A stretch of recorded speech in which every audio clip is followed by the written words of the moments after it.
Brought to you by Penguin.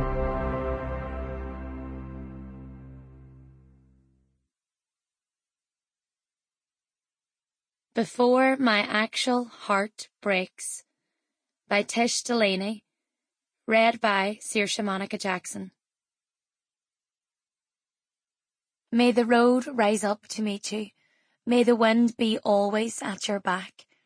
May the sun shine warm upon your face, the rains fall soft upon your fields, and until we meet again, may God hold you in the palm of his hand. Traditional Gaelic blessing. 2007, The Road Rises Up. Chapter 1. People drown because they have to breathe in. They can't not.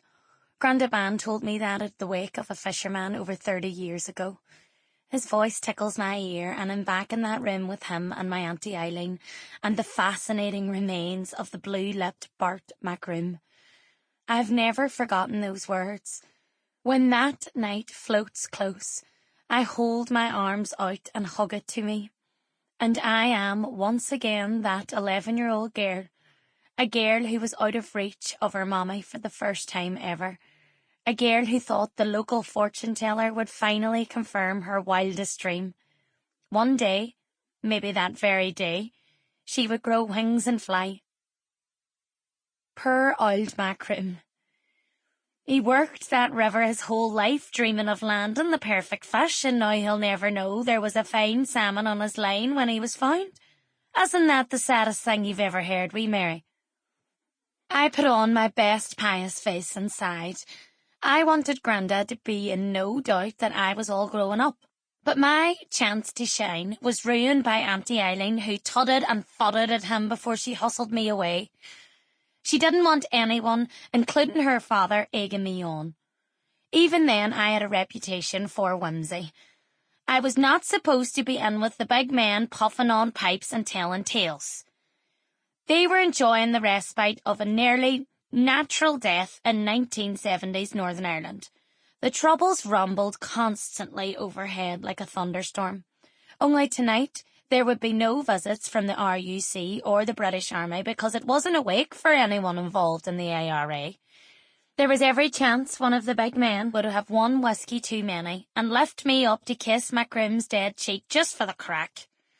I had been designated to help the lady folk with the tea because Auntie Eileen only had her daughter Bernie, and Bernie was not well enough to navigate kitchens or corpses.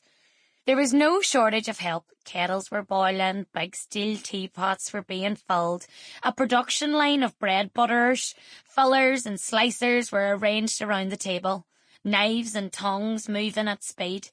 A lot of good strong tea is drunk over Northern Irish remains. The mourners are sorry for your trouble while they eye up the quantity and quality of the ham sandwiches flying round on the fine china wheels of borrowed cake stands. It was already past 9 o'clock, but the wake wouldn't thin out until after midnight. I was employed to cut up a heavily laden fruitcake that someone had baked and brought to feed the mourners. For some reason, kindness or madness, they had fashioned a fish out of candied orange peel on the top with an alarmingly large glacé cherry eye. It looked up at me, succulent and pink, and begging questions. Auntie Eileen, what happened to salmon? What salmon? Dead Macroom's salmon, the one he caught. For God's sake, Mary, you wee spook, you're worse than Granny Moo.